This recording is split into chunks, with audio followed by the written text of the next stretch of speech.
Wait, what do you? Hold on. What do you mean it's me? I had a pop made of you.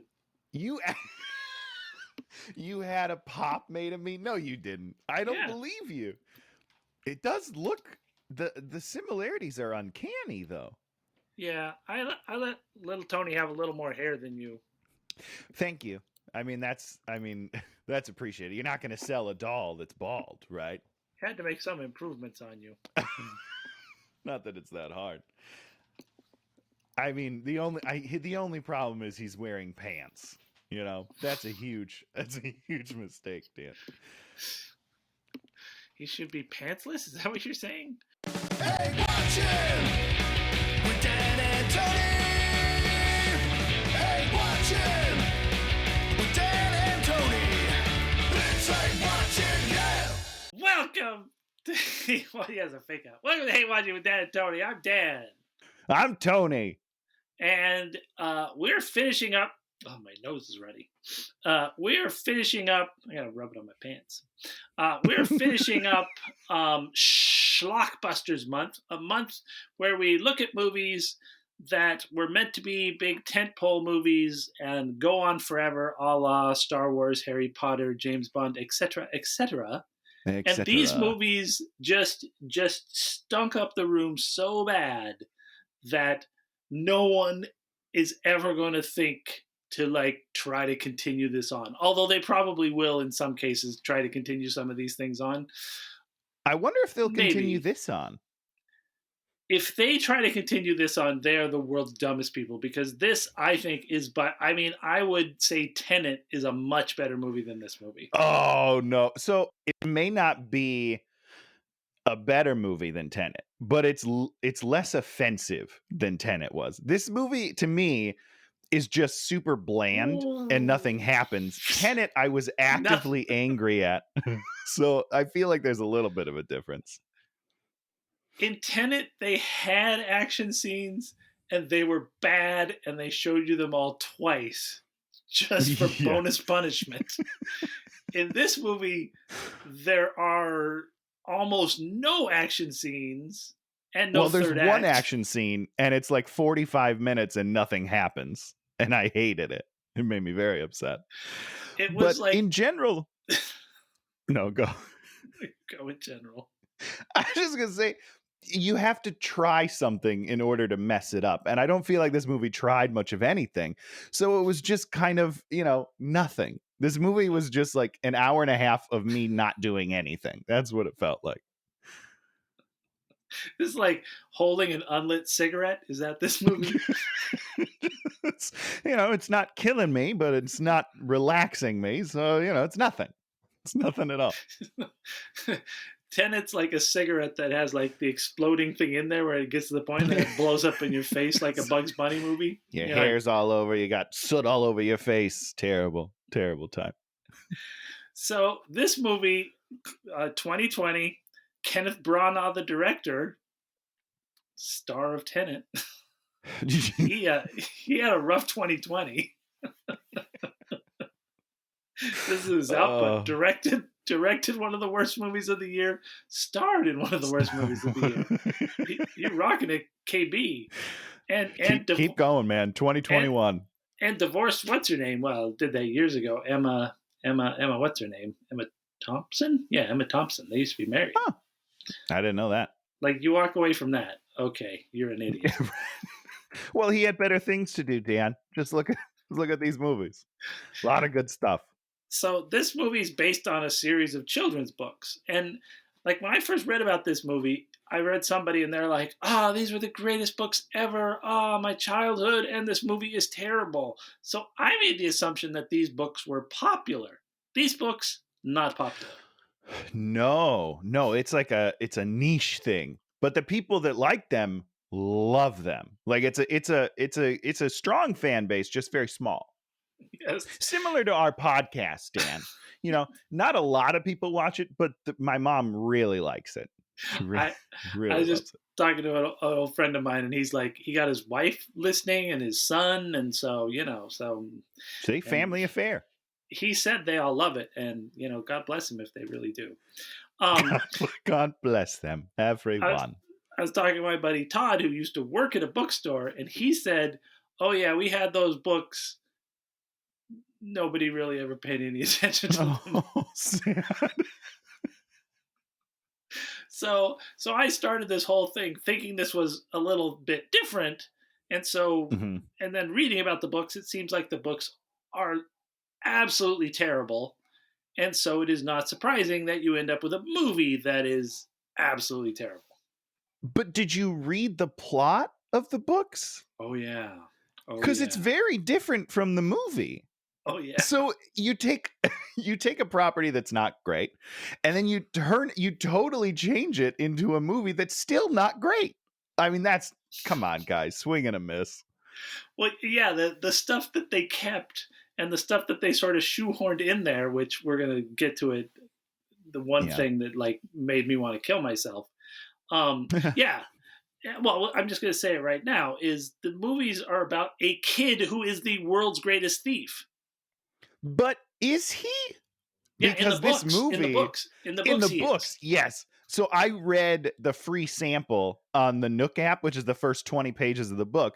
Yeah. Totally different character. The kid is Oh, really? literally a thief. Yeah, he's like a bad guy. He's kind of like a miniature Bond villain. He's just like, he kind of talks like you think he's probably twirling his mustache a little bit. That's not what happens in the movie at all. This kid's This. Well, give me your. How would you say this kid is? he's just like a little whiny nerd. No. He's like, oh, my daddy. Oh, I'm going to act out. But he doesn't do anything cool at all. And then when we get into the movie, he's dead. He's dead to the world. All of his lines are just flat. I would add the characteristic of he's a conceited little piece of shit. Oh, yeah. You like every time he talks, you're like, why isn't someone punching him? He's a little prick. And then they finally do. What's her name? North South little shop. What's her name? Holly Short. Holly Shorts. Yeah. Holly North Shorts South. finally punches into I don't know. I didn't pay any attention to this movie. She finally socks him in the mouth and he falls down, but he's just fine. He's totally fine. I was like, what a waste. We've been wanting to do that for an hour and you just totally throw it away. Okay, so we're in Ireland. We have, I wrote robbery montage. I don't even remember what the robbery montage was. And then we have Josh Gad. Josh Gad, we might have to start the Hall of Fame of people that have been in some of the worst movies. And Josh is like, he's right up there. How many, what has he done? Has he been in any things that we did? Not that we've done, but Pixels, man. Okay. Whew. Oh, I never saw Pixels. You never saw Pixels? I think that's the only Sandler movie that I refuse to see. I've seen every other one, and I was like, I don't think I can do it. I don't think I can. It is so bad on so many levels. so Josh Gad is playing Mr. Dinkums, Mulch Dinkums. And he's like he's a giant dwarf. And he's been arrested. Yeah. And we start with the endless amount. That's why this is very similar to Tenet, is because this movie also believes in characters doing endless amounts of setup monologue bullshit. Okay. So when he first came on and started talking, I was like, oh no. Oh, this better be very quick because I can't handle this character choice that they're going for. I can't. He's a mix between Jack Sparrow and Bane. Like, that's kind of how I look at it. And he talks like this the whole movie, and it doesn't sound natural for a second, but we do it for 97 minutes. Who the fuck decided that was a good character choice? Day one, if Gad shows up with that character, I'm like, cut the role. You're fired. Get out. We're replacing you with a PA who will do it better than you. Somebody get Lin-Manuel Miranda on the phone. We need someone that can do a character. God damn it. Not some Broadway piece of shit. So he's held as a prisoner out on the MI6 Red Fort Interrogation Center. You know, once again, this movie is, in a lot of ways, it has a similarities to Tenet. It's like, this is a real location that's really cool, and so we're gonna stage something there that's just incredibly dumb. Yeah. I don't even. This whole thing could have been anywhere. It could have just been in like a cardboard box outside, because they don't use the location at all. Not even a little bit.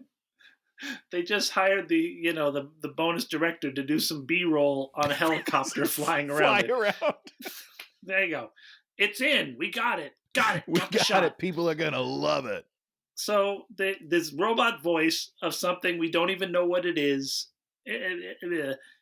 saying, "Tell us what you know, or you'll be imprisoned forever." Sure. Talk about a baseless claim. Does the British government imprison people forever? Are we sure that it's the actual British I have no idea who arrested him. I still don't. I watched the whole movie, Dan. I don't know who arrested him. You don't know, and you don't know who arrested him. You don't know why he was arrested. He basically, at the end of the movie, they tell us he was arrested because Artemis wanted him arrested so that he could tell the story all of this to them. So it could be the same villains from Tenet. Maybe these two movies, they like fit together, you know? Same universe. Maybe they fit together. Two of the worst two movies of 2020 living in the same world. So now we find out about the Oculus, which is a stupid word, and it's not a word. It's a VR headset, which I desperately want. So if anyone's looking for Christmas or birthday, Oculus Go is right up there. It's so powerful. It's mysterious. It saves life. It destroys life. It does magic. Yeah, what does it do? What does it do, Dan? I don't understand what it does. Everything. And once again, you're setting up, at least in stupid Harry Potter, we go through the whole movie before we find out about the Horcruxes, right? He's not collecting. Oh, yeah. It's not. Movie one is like, you got to get 9 Horcruxes, and you're like, 9 Horcruxes. Wow, this is good. No, this movie is like the world's most powerful object, the object that is integral to fairy existence, which we don't know why or how, because the fairies don't have it. Actually, the fairies gave it to a human to keep, because that's the best way to protect something, is to give it to the world's greatest thief to hold on to. Yeah. You get it. See, you're right. You understand the story very well. Good for you. I guess here's my question, Dan. If you're setting this up to be the first in a series of films, where do you go from here? What's the next movie? How can you get more important than the most important object in the fairy world? What do you do? Tony, I'm gonna read you something. I mean, this. We're going out on a limb, but we're gonna go to some of the book information, right? Okay. I'm gonna spoil it right now. The bad guy isn't really in this movie, because the bad guy is for future movies, right? Oh, okay. Okay, sure. I'm gonna give you the first 3 paragraphs from the fandom wiki for Artemis Fowl about Opal Kobe, who is the bad guy. It's a great name. Opal Kobe. Opal Kobe was a highly intelligent and passionate pixie in her youth. She came to hate her father, who wanted her to become a stereotypical housewife. She, however, desired a career at LEP, and soon built her own engineering company, which quickly put her father out of business, causing him to have a nervous breakdown and go insane. Kobe soon invested in having him and her mother sent to an asylum named Cumulus House and visited monthly. Her longtime nemesis was the centaur Foley, who beat Opal and her revolutionary artificial wings with an iris camera in competition at college. Her company held an ongoing rivalry with his innovations. She had the most patents in the fairy world. Oh, she had the most patents in the fairy world, but there was still one who had more, the centaur Foley. It gets better. During the Speltropy plague, Kobai Labs found the cure to the disease, the brain fluid of the silky Sifaka lemur, and she began selling it to the fairy public before a court order forced her to give it to the LEP to entirely destroy the pandemic. However, the same brain fluid was necessary for Koboi's secret concoction, which would enable her to manipulate time and space, and allowing her to eliminate Foley's competition. Opal had already absorbed the brain fluids of various other animals, which enhanced her IQ. The cure for the plague resulted in the extinction of the lemur save one, which Kobe was to steal from the extinctionists, blah, blah, blah, blah, blah. Oh. Now you say blah? That was like 8 minutes. Freaking hell! How many books are there? That sounds like 30 books worth of information right there. There's 7 or 8 books worth of stuff. But wow, that's a lot to handle in one sitting. You are bent out of shape because there's a centaur out there that holds more patents than you. I am going to destroy the world.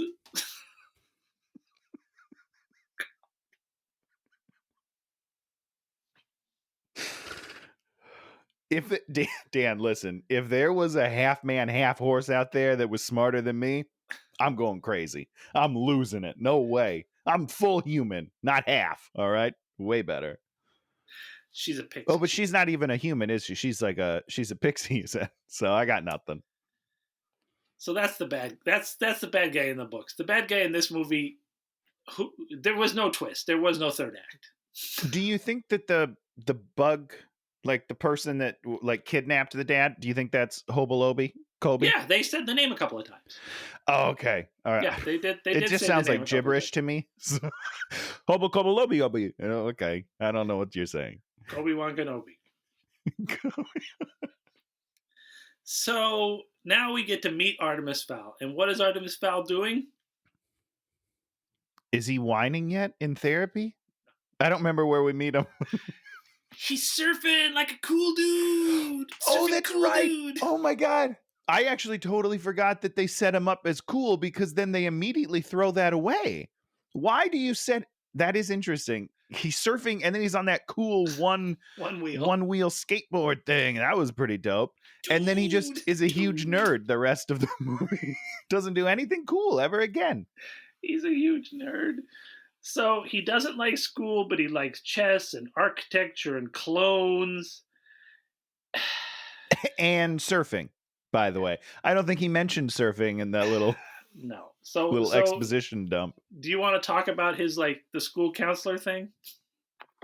I mean, I really don't, because it's what a dreadful scene.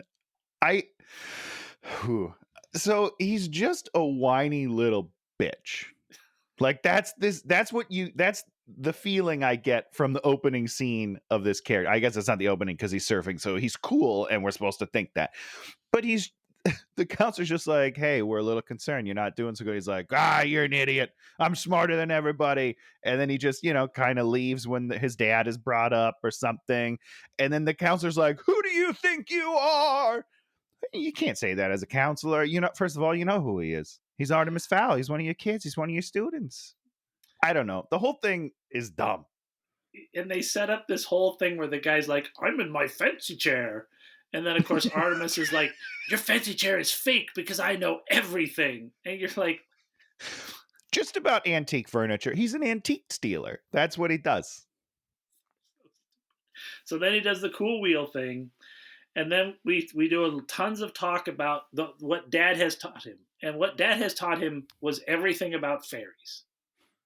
Which is not true. The kid doesn't believe that it's true, but he has spent a lot of time memorizing things that he doesn't think is true. Why would you do that as a kid? You would just be like, Dad, stop being an idiot. I don't want to talk about your make-believe bullshit anymore. I want to do kid things. But this kid's totally into it and learns everything. And he's like, but it's not real. It's not real. So then the dad like leaves, and Artemis is like, "Take me with you." Doesn't cry because he's a little bitch. I don't The think he dad's like, can. I'm just The leaving. kid's a robot. So now we get introduced to the butler, Butler, the butler. who you can't call the butler, and if you call him the butler, bad things are going to happen. Which did we ever have a point where somebody called him butler? No, we didn't do that. It doesn't really come back other than when Josh Gad says it. And also in the books, the 20 pages that I read, they refer to him as Butler like 50 times, I think. Every time he talks, it's like Butler said Butler. And I was like, I'm a little confused. I don't understand what's happening. Is this made up for the movie? Or does at some point in the book something happens where he's like, no, don't call me Butler anymore? I don't know. We'll find I don't out. know. It's not explained. I can't wait, man. Now we have this whole thing where the media has just found out that Artemis's dad is the world's biggest criminal, and he stole the Rosetta Stone, which is not a thing you can steal. The Book of Kells, like all things that you cannot just steal. You know, I mean, if he stole them, and you're like, how did the media know that he was this big thief now? Oh, and he's disappeared too. Yeah, I didn't understand any of that. Because who told them? Is someone in the house? Did they like search the house because he's gone? No, they didn't go in the house. I don't know. I don't know. So now Obi Kobe calls Artemis on the phone and says, "Bring me the Oculus. You have 3 days." Great. Cool. Okay. What a great beginning to our plot. So now the butler takes him down into the secret fairy room, and it's a really cool room with all the stolen stuff in it. It's cool looking. Yeah, for sure. I'd live there.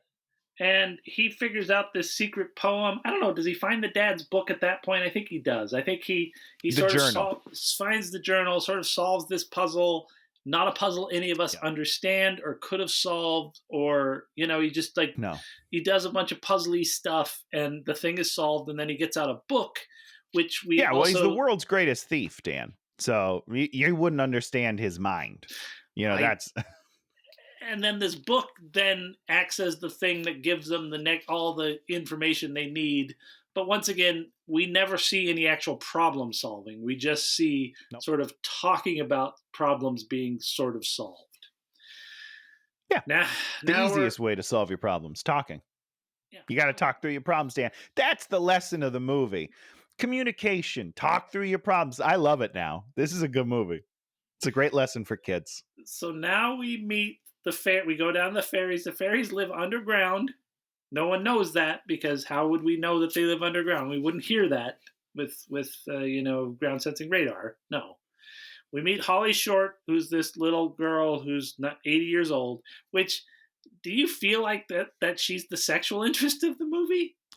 So yes, and I wrote about this a little bit because I was trying to figure out how this is okay, because yeah, she's young for her kind. I get that. She's like a child, a fey child, but she still lived on Earth for 80 years, which is creepy and weird, unless they age like dogs, in which case like 1 human year is 7 elf years. What is it? What are they? Fairy years. So wait a second. So you're saying you can have sex with a dog once it's like 3?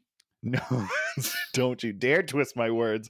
I love animals and they are sacred. No, I'm just saying, like, what if time is different for them? I know what you're saying, but no matter what, I mean, they have like a chemical in their brain that makes them mature at 1/7 the rate of a human being. No, I know. It's weird. It's all work. Weird. It's terrible. It's gross, and it's wrong. I guess we should go Disney. We should have probably looked into the books to see if like the two of them are like, by book 7, like trapped in the Blue Lagoon making like a baby. Oh yeah, they're boning for sure. I think book 3. Artemis is out there sitting on a rock doing his rock stuff. Okay, so then we meet Josh Gad's dwarf. He's been breaking and tunneling, or tunneling and entering. And They sentence him to how many years, Tony? I don't know. 800? I made that up. 400 years. And he's just like, got it. Like... Right. No problem. And later on in the movie, they're like, he has to help them and they're going to let him out. And he bargains it down to they're going to let him off 50 years, 55 60. years. So he's only going to be in jail for 345 years. Which is why I believe that time is different for them, because that's an absurd amount of time to be locked away. But if you divide it by like 7, it's a smaller amount of time that I can't do the math for. Then they have some banter, and Josh Gad is allowed to do jokes. He's allowed to do them. Yeah. But I would argue that this voice, he's focused so much on doing his deep, grovelly voice, because his voice is really like, his voice is kind of high in a register, so he's straining really hard to get down there. And I think in all of that effort, he forgot about timing and delivery. And everything is delivered incorrectly. They're all flat, and they're just not, they don't flow right. And I didn't laugh a single time in this movie. I think there was, there's one good joke. There was? Do you remember? Did you write it down? I wrote it down. Yeah. Because I was like, okay, there's a real, it was one of the few things in this movie I enjoyed. And I was like, see, that's how you make a movie. And we'll get to that. It's in a long, we'll get to long ways. So then we meet Judi Dench, who is poor sweet Judy. You can imagine the phone call. Kenneth Branagh getting Judy on the phone. I need you for this. You're going to play the ferry commander. It's going to be great. You're going to be wearing these plastic green suits. Then you can imagine the other phone call after this piece of garbage comes out. Judy's like, fuck you, Ken. Fuck you. This isn't the movie I shot. Yeah, I mean, you get Dame Judi Dench in the movie. But I have to imagine in that phone call, my boy Ken was probably like, Judy, listen. The only thing I need from you is to talk in the most raspy voice you can. I got Josh Gad doing this great character. I want you to hear it and then kind of emulate it. And she was like, "Oh, do what I can. I'm Dame Judi Dench." And then she came out like this, and she sounds like a 400-year-old smoker, and she's walking around. I'm so mad at Kenneth right now because he's ruined one of my favorite actors of all time. It's terrible. It's like with this terrible haircut and just like, she's an old lady and she's like wearing spandex shit. And it wasn't good. The other funniest thing they do is all the other elves and fairies and things are like 14-year-olds and 19-year-olds. Yeah. So she's like this one ancient tree amongst all these saplings. And it just sticks out. It's just like, why is everyone else eternally youthful? And she is grizzled and broken. Where are all the other grown-ups? It doesn't make any sense. She's the only elf that lived past 100. That's what it is. So now we set up this dude, this elf dude or fairy dude who's like working for the bad guy. The bad guy's got him in prison. It's just like, it's this weird thing so that we can have this weird character act in dumb ways to further bad plot choices. And it's just, oh man, it just hurts you. It hurts you. It like really hurts you. Juliet Butler. You have anything to say about Juliet Butler? Was she in the movie? I honestly, we do this big setup for her. The only thing you can understand a 12-year-old mind is another 12-year-old. Great stuff. And then she's in it for like 8 seconds, I felt like. She didn't do anything. More important, well, she did a couple things, and what were those things? I don't even remember what she looks like, Dan. I remember her crying when Butler dies, or, almost dies. That's it. That's all I remember. She does 2 things. I mean, I think she does this twice. The very first thing she does is come downstairs and give Artemis a sandwich because he's working so hard because he's a man, and a woman has to come and give that little piece of shit a sandwich. I do remember that. No, you're right. I was just like, wait, this. So is she the caring one? Is she the one that he's maybe gonna get attracted to, so he's not boinking Holly short, making us all feel very uncomfortable? Maybe it's going to be a love triangle. Team Short or Team, Butler. We'll make T-shirts. Jesus Christ. Then we do Foley the Centaur guy, the code guy, the everything guy, the stomp around, literally the ugliest looking centaur we've ever seen. Yeah, it's not good at all. It's not good at all. And apparently he's a really big deal. You just told me that. You told me he's like a main character. He is a main character. I'm sad. I kept waiting for him to die at some point. Yeah, you can't kill characters in something this stupid. Okay. Apparently not. So there's Holly talking to Dame Judi Dench, and lo and behold, Foley finds out that this is what they say, someone is missing. I just rewatched this scene. And as if they could track exactly every fairy of, what I'm assuming is a multi-million person or more. Maybe there's a billion fairies and whatnot. They somehow know that one of these things is missing. One of these things. And so they're so everyone's out searching for the Oculus, where we don't know, how we don't know. But everyone is gone, and Holly's literally the last person working for Leprechaun. And so she gets sent, and she gets shot out of a volcano, and then flies to Ireland. No, she flies to Italy to fight the troll.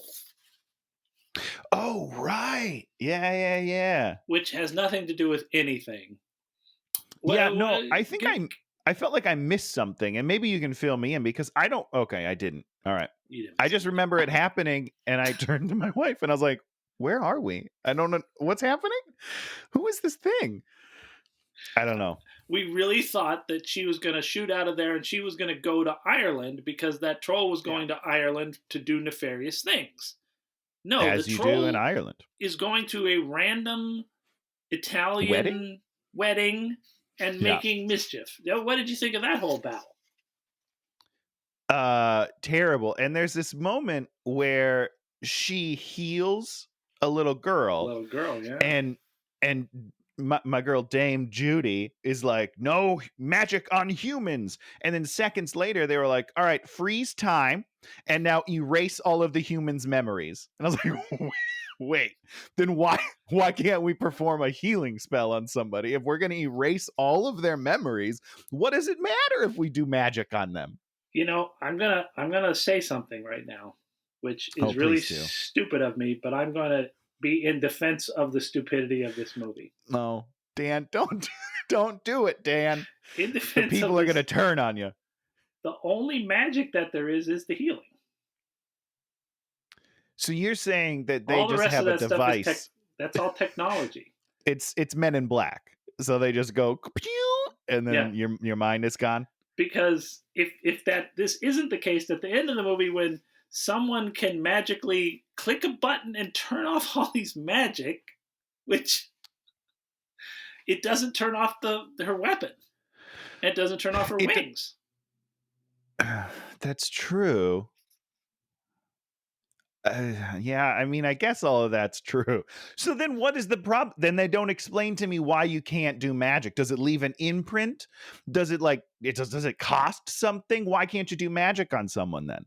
No one knows. No one cares. All right. I'm back. Okay. So there's this big battle. Yes, they send in a time freeze, which we get to see more of and makes no sense and we don't care about because it's literally the dumbest thing ever. And she mind wipes everyone, shades of R.I.P.D. It's just so many of these. Oh, God. So what happens? Oh, no, go, and I'll ask. And here's the other greatest thing that happens is, so she defeats the troll. I don't even remember how she defeats the troll. And then I don't think it matters. 7 or 8 other fairies appear and carry the troll away. Just over the night sky. didn't just no cloaking.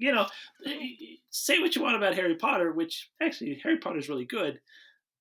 They always made things invisible. They always were taking all of that little bullshit into account because it's important.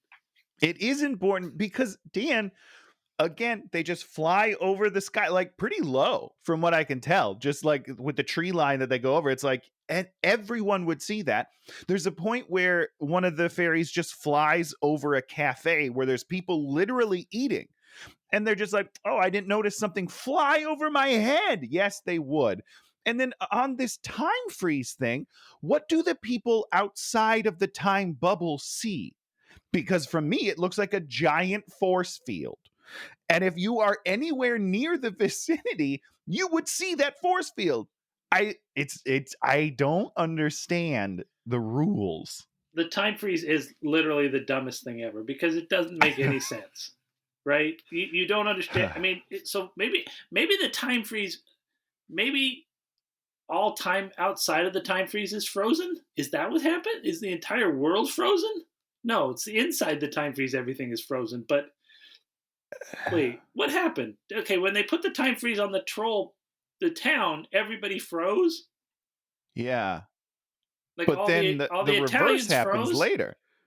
Wait, did all the Italians freeze when they put the time freeze on the town? Yeah, right? Because don't they walk through it like RIPD? I thought. Now you got me all turned around because at the end of the movie, nobody freezes and the people outside of the time freeze. Maybe the entire the guy world on the boat. is... See, maybe the entire world is frozen except for what's in the bubble. But how are the fairies outside the time freeze driving into a time freeze? I don't know. Bad time freeze science. So we have more shit about the Oculus. This is where we name drop Opal Coldboy. Okay. And yeah, Colin, what's his name, is there like locked up, and she's like torturing him randomly, sort of, kind of ish. Yeah. It's Who cool. knows? He's a pretty man, very pretty. Big fan. It's so. Did you see The Gentleman? Did I already talk about The Gentleman? I did not see it. Like I think we did talk about it. Guy Ritchie. He's so good in that. He's so good. And he's a delight. And he seems like a person that in 90% of the movies he's in, he is just wasted. They're just these terrible movies. Yeah. It's just like, you've hired this great guy and it's garbage. Okay, so... Or you do like the Fantastic Beasts route and you hire him and he does a great job. He's the only good thing in your entire movie. And then at the end, you're like, just kidding. He's not even real. He's not a character. It's Johnny Depp. And then you fire Johnny Depp later because he's a bad human. Really smart moves. Can bring Colin back now. They better. Oh my God, we could have done the second Fantastic Beasts movie. Holy crap, that's one of the worst. I don't know if I could sit through it again because I've already sat through it. That's the good thing about these movies is most of them I haven't seen, so I don't know what I'm getting into. I know exactly what I'm getting into in Fantastic Beasts 2, and woof. Okay, so Holly has decided to go clear her father's name because her father supposedly stole the Oculus and then lost it or sold it or, did something, put it in his butt. Which apparently in the books, none of that happens. Because the Oculus doesn't exist in the books. It's not a thing. It's made up for the movie. So dumb. The entire central premise is made up. I don't understand. It's very strange. So she goes to the tree, and there's Artemis and Butler in like camo gear. Even though in the literal scene before that, he's just Artemising around. But now they're thinking to stake out that tree every night, but not during the day because so who knows? And they shoot her. And that camo is terrible. No one would fall for that, Dan. Yeah, she has a hard time ever finding them, and they easily shoot her without like a care in the world, just like boink, you're down instantaneously. And then the fairies know it, and so there's a fairy lost in the real world, so they send in, "Give me everyone." You know that line? No, what's that from? That's from, oh God, what's the name of The Professional? At the very end of The Oh, Professional, have you ever seen that movie? I saw it a long time ago. What's his name? Jean-Luc John Picard. I can't John remember his Benet name now. Ramsey. Rene. I don't know. He's a cool guy. I really like him, and I can't Yeah, remember his he's like name. the coolest guy ever. Um, Yeah. at the end when Gary Oldman's guys, when they have to go take him down, he's like, "Give me everyone!" Gary Oldman like playing it at a 1,000, and it worked so good. Oh, I love that movie. I think did we miss my favorite line? I think when Holly Short decides to fly off to the tree instead of, Yeah, because she's supposed to return to she's the supposed to just base go after home. the Yeah. troll, and she like goes somewhere else, and Dame Judy Dench gets the line, "I'll have her badge for this," and I was just like, "That's amazing." I mean, it's so stupid that you have to put in like the most cliched line, and it doesn't really make sense. I don't know. I mean, based on like reading about Opal Coldboy, it seems like a lot of these books are like these weird. The fairy world works exactly like our world. It's like everything's Sure. about patents and trade litigation and all these stupid things that Tony loves in a movie, because Tony loved them in Star Wars. Trade Federation, his I favorite find race. them interesting to learn how the world works, Dan. But you see, they're not. They're like this is like some stupid writer who has a thing about a thing, and he's just putting that shit in there because he's too stupid to that is make up correct. something that's novel. Nobody cares about the trade. Oh, we must be the Trade Federation. Oh, negotiations must begin immediately. Oh, let's see how the Senate votes on that. Oh, the Senate. Oh, Jesus Christ. And I'm like, oh, Senate vote. Yes, let's go. I want one of those polls that are like 51% blue, 49 red. And oh, no. Nothing. They don't give me any of that good stuff. Tony wants Steve Kornacki on the job. Jesus Christ. So they've made this giant makeshift cage in the kitchen out of like pallets, and it has opening doors, and then he knows that she has magic because he knows everything about fairies, that she's going to control his mind, and he's got to wear the right sunglasses, reflective lenses. Yeah, with reflective lenses, and he has to like invite her into his house, and then she has no powers to. A lot of rules that they don't explain. For a movie that explained a lot of stuff in the beginning, I was like, wait, why is he inviting her in? And then he tries to invite Judi Dench in, and she's like, nice try. And I was like, is it? I don't know. I don't understand. Can you just say no and then still come into the house, Judy? I don't understand the rules. It's like also bad vamp. Oh, like also what? I was just, you're right. It's bad vampire rules. It's bad vampire rules. It's like bad vampire rules. I was just gonna say, this cage that they built, Dan. There's the talking sliding door that he like shuts when he doesn't want to talk to her and opens when he does. But there are holes everywhere. It's just like it's like a grated cage. Like what is the point of this sliding door? I don't understand. It's He for slams emphasis. it at one point. Emphasis. Shut up. I'm not listening to your fairy magic bullshit. Go and back it's to just like, Fairy oh, Town. by the way. So stupid. So here's what once again, you've taken a sentient being that has done nothing to you, and you have caged them in your house. Yeah, that makes sense. Yeah, right. Like, checks out. I'm just walking around town, and I see somebody walking down the road. I shoot them with a dart. I take them in my house. I put them in a cage. You know what that gets you? That gets you fucking jail. Because for 800 years. How much jail, Tony? You're going to be in prison forever. Forever. Okay, so here we get to the second thing that Butler's daughter does. She brings Holly food. So the two main things she does is she brings her food. Brings people food. Well, she's a butler, dude. You can take the girl out of the situation, but you can't. I don't know what the saying is, but she's a butler and she'll do butler things. She's just I blew it. Naturally butlers all over the place. Yeah. Okay. More importantly, why do all the fairies speak English? Don't they say that in the movie? Do they? I don't know. I swear, like, one of them is like, "Oh, you speak English," and she's like, "English? What are you saying?" As if like she's not speaking English, but it's their language that they think is probably like it's Fey talk, right? But it is still English. It's very confusing, and I remember that line. I wish I remembered it exactly, but she definitely says he's surprised that she speaks English, and she's like, "What do you mean English?" I don't know. It doesn't make any sense.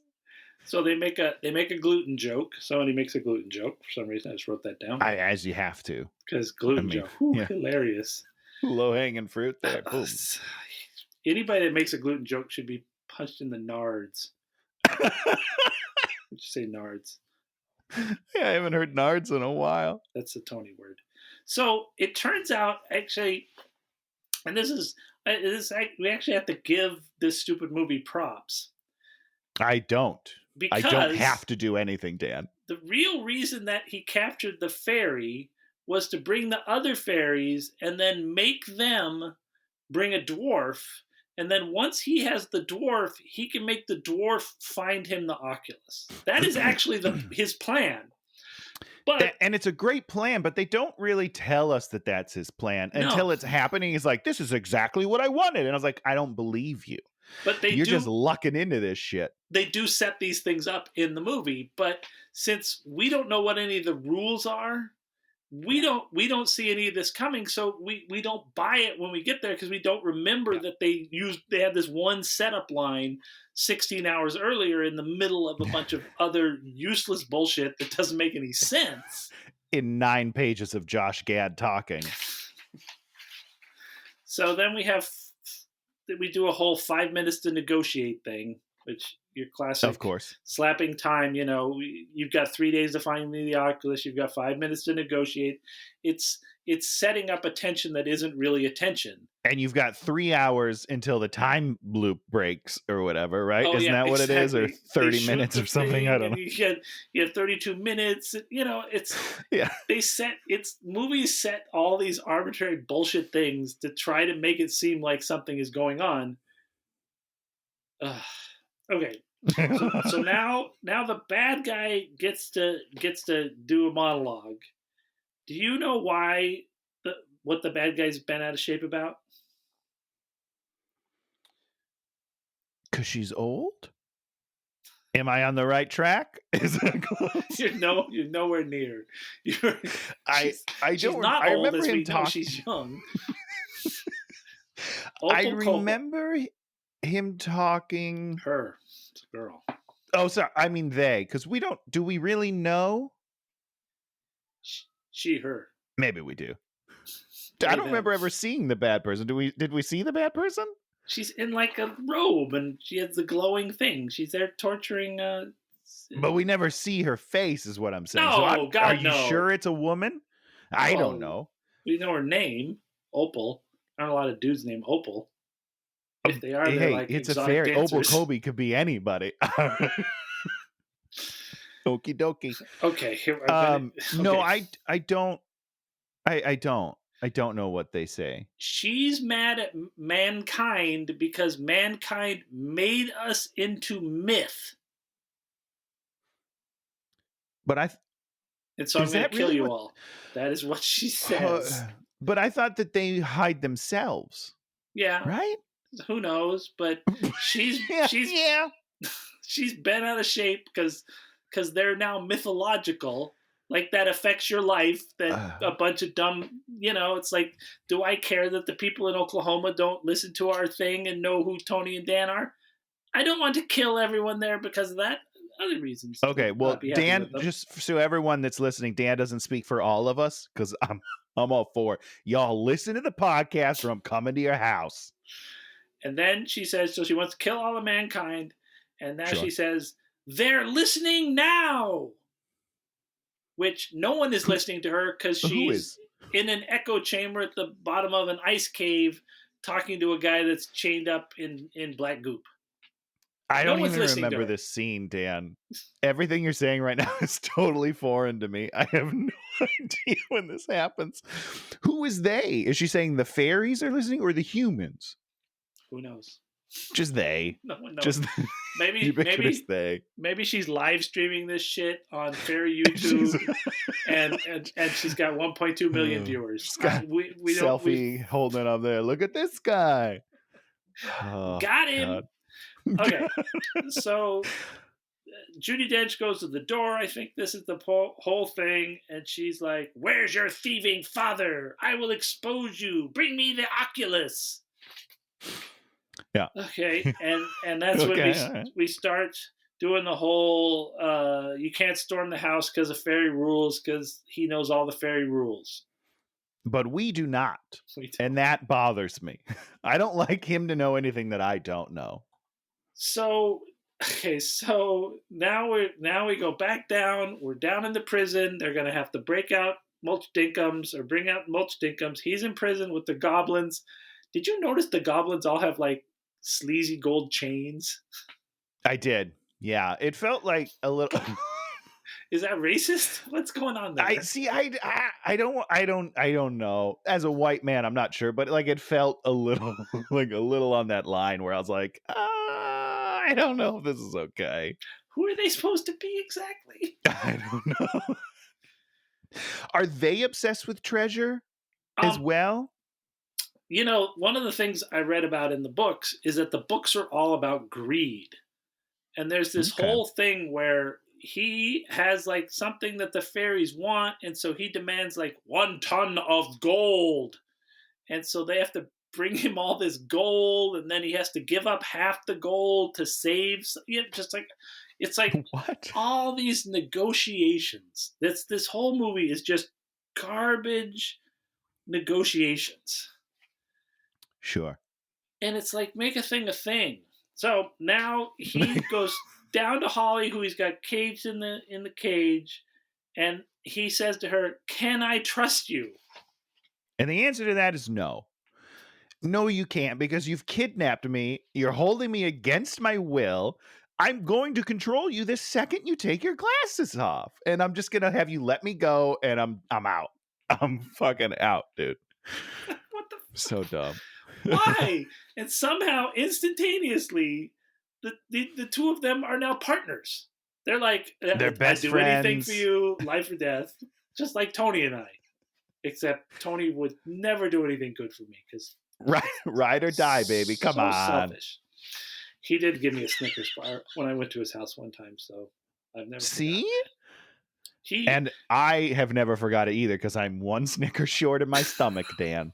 You go to Tony's house, and he literally has like a box of full-size Snickers, like what? Like not 24, anymore. We keep them in a Groot head. From Guardians of the Galaxy, we went to see the midnight showing, and they gave the popcorn in a Groot head. So now that's where we keep our candy. It's our candy jar. It's our Groot jar. Now, my question to you, Tony, is: can you walk out of this room, walk into the kitchen to your Groot jar, open that Groot jar, and pull out a full-size Snickers bar?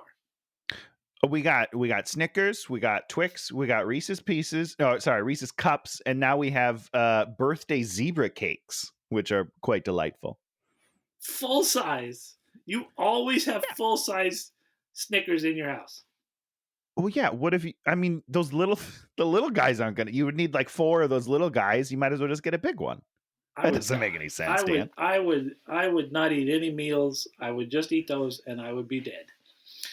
Dan, have you seen me? That's what I do. Okay.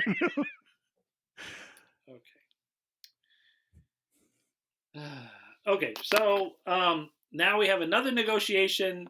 Judi Dench with the giant dwarf, back and forth. Gad makes a bunch of jokes. He does a hippo joke. Does he? He does a hippo's joke. It's not funny, but he does a joke. Wait, do you think? The jokes are written. I don't know if he performs jokes. They're still jokes. I don't know. If a tree falls in the woods, but it doesn't make a sound and people are watching, did it still fall? I don't know. So, so he digs his way in there and he finds the safe, a TXTL 5000. Yep. When did we set up that he's like this lovely safe cracker who like adores safes and like loves locks? When did that get set up as a character trait? Because when this happened, I was like, why do I care? Just open it. Just open the thing. I don't know. Get to this great prop that you guys have made, the golden acorn. So he lets Holly out. Holly hits him in the face. But he's totally fine. There's not a mark on him. I mean, come on. Okay, so now what we happen is, so we get the Oculus out, and then they're standing there, and we learn that it's the most powerful treasure in the fairy world, and if a human uses it, it will just kill them. Yeah, you're just dead. You're dead. Because it's magic. So, it's magic. So now Opal Coldboy's traitor takes over and puts Judi Dench in lockup. Right. And then they bring in the mad troll, which was the troll from the earlier, but they fed it brambles, and so it's pissed off. And so they said they gave it a bunch of stuff that it's allergic to. Isn't that what they said? Yeah, to make it angry and more Is dangerous. that how allergies work, Dan?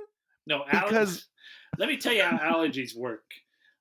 If my wife eats a walnut, my wife dies. Literally dies.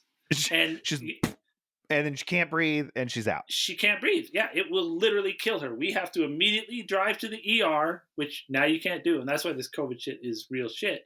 Is like, it would be, it's life or death, life or death. You'd have to go to the ER, and then there's going to be a million people with COVID there, and you're dying, and they're dying. It's like horrible. And then you're dead again. Okay, so the troll's coming in.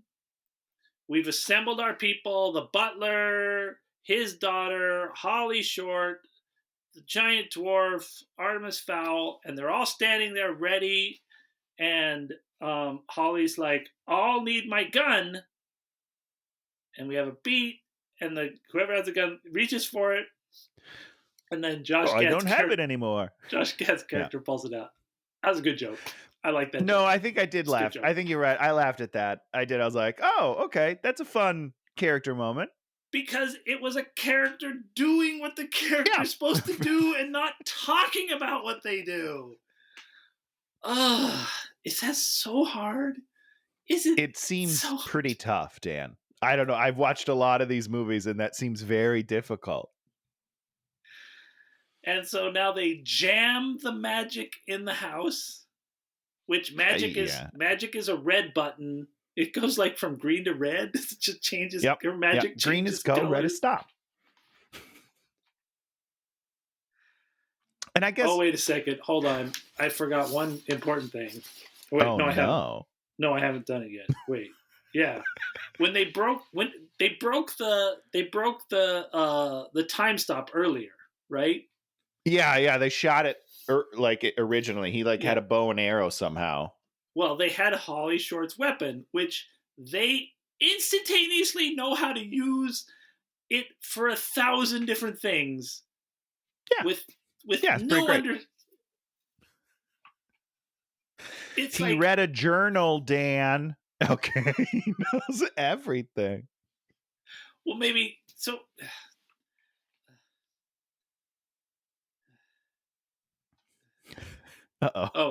Dan's given up. Diggum eats the Oculus because somebody had seen Captain Marvel. Sure. Why did that thing eat the cosmic cube in Captain Marvel? I don't remember that movie, Dan. Although I do remember saying I enjoyed it, and it really upset my wife. Oh, she hated it? She did not like that movie. Yeah. I thought that what's her name is a decent actress when she's being an actress, but when she's trying to be bad at, one part of it was terrible. Maybe it was when she was normal, she was terrible, but when she was a badass, she was okay. I'm fully in on Brie Larson. I'll just tell you that right now. Spoiler alert, I was in. She's so oh my god. Dan, you're terrible. She was good in Scott Pilgrim after that garbage. Oh yeah, I forgot she's in that. She's great in that. Okay, they fight the thing, and then it sort of falls to its death randomly at some point after they run around in circles on the thing. I mean, there's a lot of action in this where it's just like running, spinning, loud noises. I don't even know what happened, but eventually he fell down. Oh, this is when Butler like saves Artemis and then he throws him out of the way and gets the patrol squished. lands on him. Gets squished. Yeah, I don't know. So then Holly Short wants to save him with magic, but the magic's not working, and then Right, because it's jammed. Then they turn on the traitor, and then they turn the magic back on, and then he's saved. I didn't understand this part, Dan, because why do they turn it back on? Oh, because the traitor fairy turned it off to screw them. Yeah. And then the fairies are like, you're kind of an asshole. We're going to go back with Judi Dench. And so then they're like, oh, we're just going to turn on the magic. So they realize he's a problem. So it just kind of like worked out timing wise is what you're saying. Because it felt like arbitrary. I don't know, it was super weird. And they were like, she's one of us. Turn it back on. Turn it back on. It's like they knew that she needed it. I don't know. Especially since things had gone completely quiet in the house. Yeah. I don't understand. So now the bad guy is Opal Cold Boy is there, and she's all like, "Your time is up," based on nothing. Okay, so she decides to just kill Artemis Senior. She's gotten no information about anything happening. She doesn't know, I mean, ostensibly, Artemis could be bringing her the thing right now, right? I mean, he kind of is. Because he has it. He just got it. Yeah. It's just bad timing. In a real movie, what would happen is he would go to the ice cave with this thing, and we'd have what you call a third act, right? But we've already had like 2 very long acts. And so, like, I'm fine just kind of skipping the third and going to credits. But we need a third act, right? Isn't that the whole thing? If you want to make, a movie, but if you're just kind of making a piece of shit like this, I don't think it matters that much. So, the Opal Cold Boy's like, now you die! And then Holly does magic, and the dad comes back to the house. Yeah, and he's fine. Teleportation. And then we get the end of the movie. And the end of the movie is now 15 minutes of wrap-up. That makes no sense. I don't remember what happens. Here we go. Dad is back. They get in helicopters. They get in helicopters. Dad is back. He has a list of all the traitors. Like all the people. Oh, that's right. Because that's what he was working on when he got kidnapped for an entirely different reason. That's right. Yeah, I remember. He literally has this list on him. List! Which he gives to the fairies. The fairies have the Oculus. And then Holly is going to investigate everyone on the list. She personally... By herself. That's right. No, not by herself. By this magical team of people who now work for her, who they've never set up how she got all these people, but she has this whole group of things who give her the big clap. It's very exciting. It's very exciting. She's doing great for herself. Then I guess he calls. So Artemis Fowl calls Opal Cold Boy and is like, "We're coming for you." We're coming for you. Yeah, that's right. Now we have what is literally the worst line of this movie, or maybe any movie ever made. I'm Artemis Fowl. I'm a criminal mastermind. Which he's not. His only crime is perhaps kidnapping, false imprisonment. Yeah. Does that make you a mastermind? He didn't even do that all that well because she was pretty much on board. So like that's not even. She's not going to press charges. That's for sure. So that's not a crime. Otherwise, he just kind of planned something that worked out. That's really all he did. He didn't steal anything because it was in his fucking house the whole time. And That's not stealing. That's just finding something that you lost. Like, I misplace things all the time and I have to search high and low, and then I find them. I don't think I stole it, you idiot. And then they get on a helicopter and they fly out Well, they there. get on two helicopters, Dan. Artemis gets his own helicopter. No, they were in the same helicopter, weren't they? Yeah, no, there was two helicopters. I am almost positive, because I was so shocked, because Dad gives him keys to something, and then I swear to God, they go to separate helicopters and they fly off. And I was like, wait, what just happened? I could be wrong, but I don't think so. They break Josh Gad out of the place where he was at the beginning from the people who we don't know who they're imprisoning, why they're imprisoning him, how they're imprisoning him. Like, their entire cover is blown because the entire world knows that they're super criminals. It's just like... Here's what confuses me a little bit, Dan, is that Judi Dench still gets like 300 years from him, right? Yeah, basically. She owes another 345. So why is he then getting arrested somewhere else by mystery people? And then they break him out. How did he not go back to the first jail? I mean, that's like extradition 101. I feel like he's to be sent back. I don't know. I don't understand. It sure seems like he should be taken and put in the fairy jail. There's no reason for him not to, it's like Artemis didn't, there was no deal, no treaty, nothing. No, not at all. Jail. He's a criminal. Yeah, lock him away. And then we have 11 minutes of credits. Holy crap, were they really? Uh-huh. I just got out. As soon as they started, I was like, I'm out. Stop this movie. Yeah, Is there an after credit scene? No, nothing in there. This movie's really about an hour 27. 28. Yeah, which is unfortunate, because it doesn't make a lick of sense. I am a criminal mastermind. No, you're not. You're a little shit. And we hate you. And you do not get another movie. And if someone gives you another movie, they're dumb. Hey, no, you're not, kid. Idiot. You know what we did miss was Judi Dench's other great line, which is when she comes up in the machine. She goes, "Top of the morning to ya." I wrote that down. I was gonna.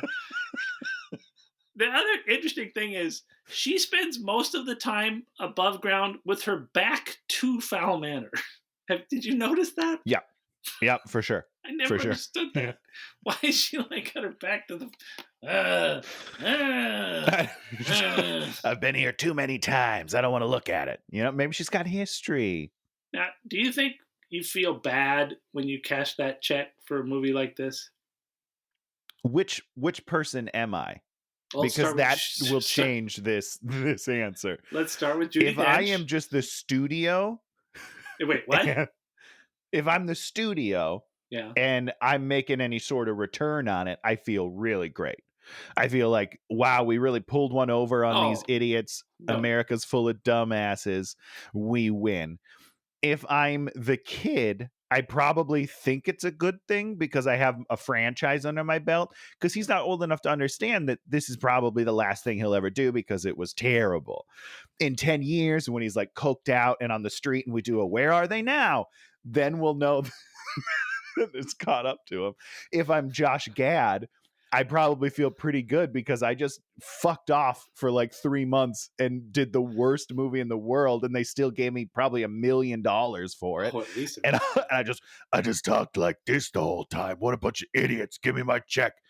And if I'm Dame Judi, I'm like, uh-oh. If this is one of the last things I do, I'm really sad for my life. It's like poor Joan Crawford. Do you know who Joan Crawford is? Yeah. One of her, she's super dead. One of her last roles was in a movie called Trog, which was a low budget horror movie about a caveman that lives underground. See, that always bums me out. I want these great actors to go out on top, man. And Hollywood didn't want her anymore in the 70s. And she, at one point, her daughter was on a soap opera, and then she got sick. And so Joan went in there and played her role. Wait, what? That's a wild story. I love that. No, it's so embarrassing. But So sad. I mean, I think it's pretty funny. But the silver lining of all this is Judy's going to be fine. Yeah, she'll Like, this isn't going to sully her name at all. Like, people that saw it are like, what are you doing in this movie? And then we'll just move on. So let's give her something great and let her get back to making like magic. So that's Artemis Fowl. If they make another one of these, someone's on a lot of cocaine or something. And we will watch it. That is a promise. We'll go to the theaters amidst the COVID to see that baby. That's right. I'll step out. I'm in. So Tony, tell us something you watched and enjoyed this week. Well, this is New Year's week. If you're watching this in like end of January, right? So what came out this week? Cobra Kai season 3. So we haven't finished it yet, but I love this show, Dan. I love it. I love this show. I want to be in the show. I want to be that stupid fat kid at the dojo. Why can't I be that guy? I mean, I like him. It's not one of those ones where I'm like, oh, I could do that way better. I love that. I love the character and I love what he does in the show. I want it to be me. You should write like your Tony treatment where it's like you're like the dojo next door for the fat kids and you're like the sensei. Maybe I will, Dan. Maybe I will. You I'll pitch that to Netflix. Play all the kids. I am going to go with this show that I had never heard of until like last week. And Shannon watched it. And then we watched 7 episodes yesterday. It's called Letterkenny. Oh, Letterkenny. Have you watched this show? Oh, 100%, Dan. Yeah. Why has no one ever told me about this? This is like literally the greatest show ever made. Well, you don't like Canadian television, Dan? Well, how are you the last to know about this? Because I just got Hulu like 2 weeks ago. Oh, no, that does make... Sometimes I forget that you literally just entered the streaming world. Just entered the streaming world. This show... like 20 years later. ...is insane. It's very filthy. Yeah. It's very rude. But it's also really smart and really... Yeah. It gets really sweet at times and it's really kind of heartbreaking at times. Yeah, it's great. It's a great show. Does it hold up for all 9 seasons? Oh, Dan, I haven't watched all 9 seasons. What do you think? I'm crazy? I mean, and by crazy, I just mean like I have other things to do and my wife doesn't watch that show with me. So you've rewatched stupid Lost like 7 times. Okay. Yes, obviously, because it's the greatest show ever made. But the last time we rewatched Lost was because she had never made it all the way through. Oh, so now that we are married and living together, me finding time to watch shows by myself is tough. So it has to be shows that we watch together. So it's hard.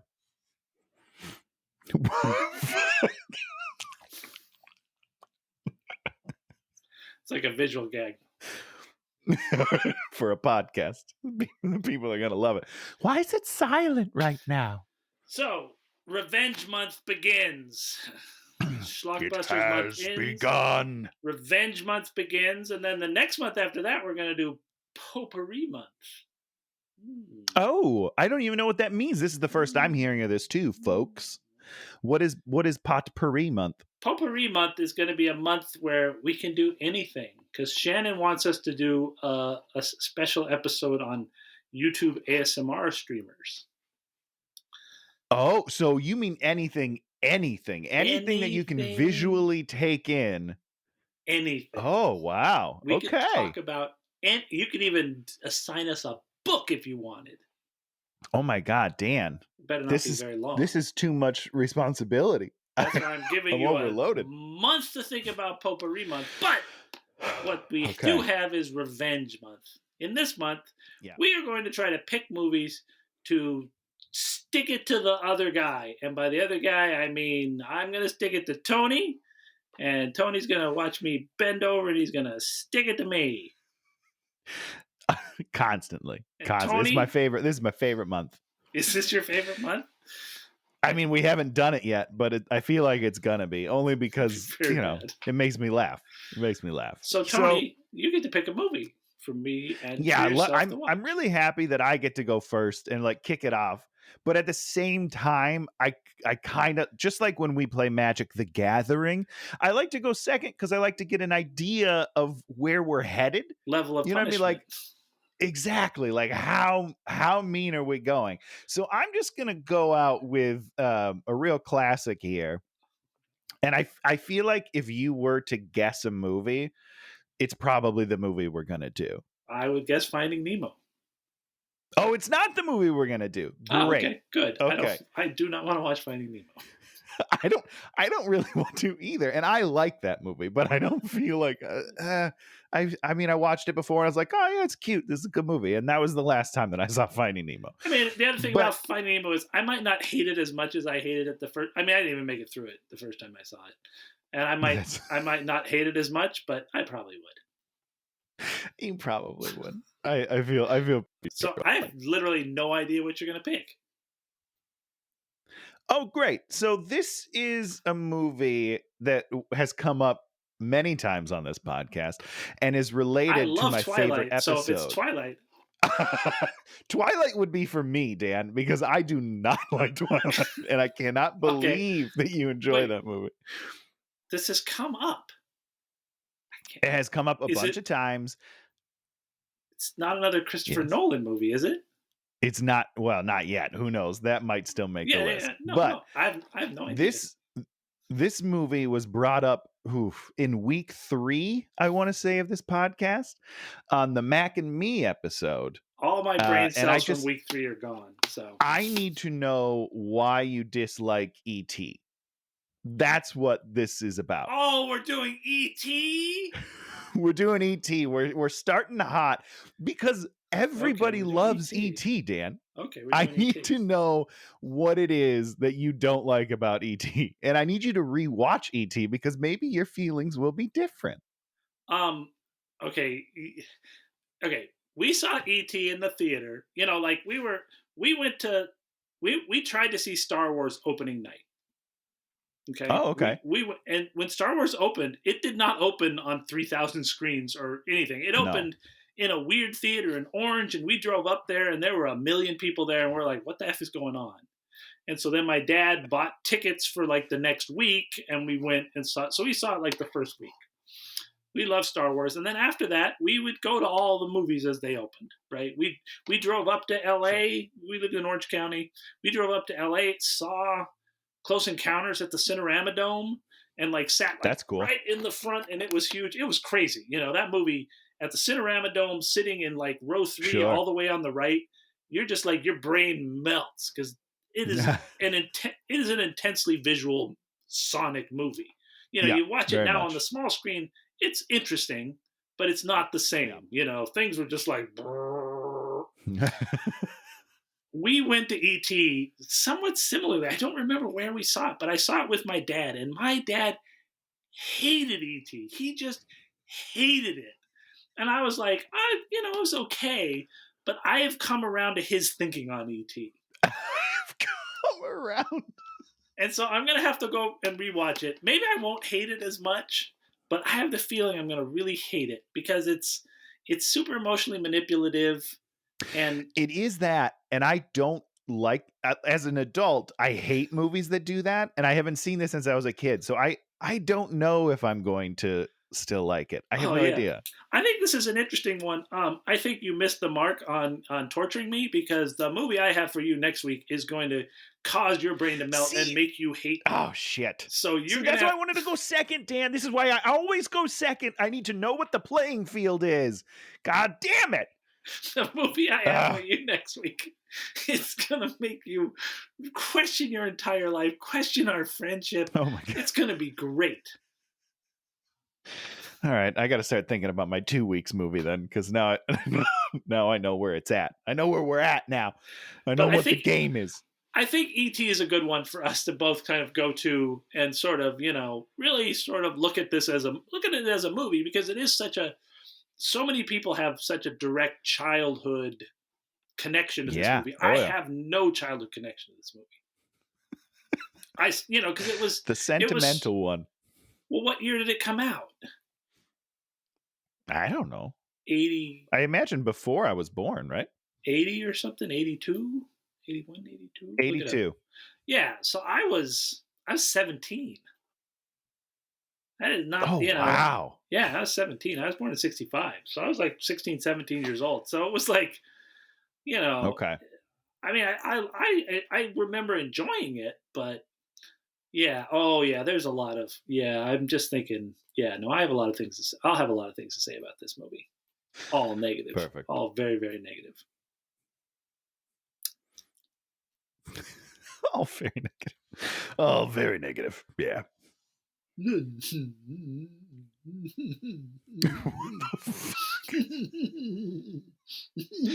Dan, that's the scariest face you've ever made. That's saying something.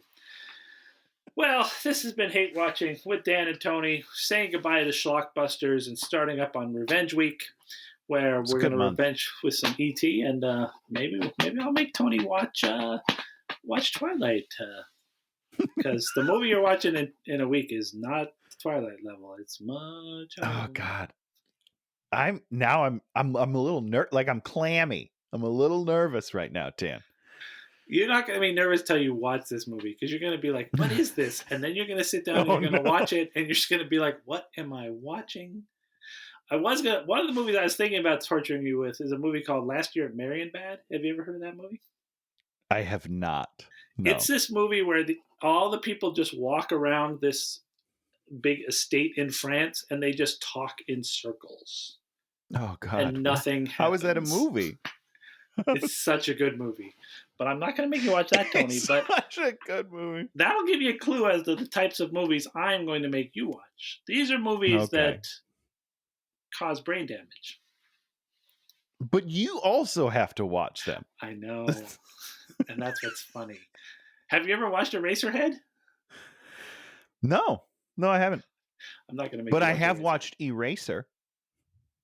What is that? That's some. It's a Schwarzenegger flick. Top notch. Well, very good stuff. If you like what you heard here, then subscribe or like or push the comment button and leave us a comment, or those kind of things. Because we're here for you. And if you have any suggestions, we're always willing to not listen to them. Well, that's because we're doing theme months, so it's hard to get in fan suggestions. That's fan true. is in quotes. Fan in quotes. Small quotes. No caps. I'm Dan. And I'm Tony. And maybe we'll see you next week. And maybe not. Hey, watch him!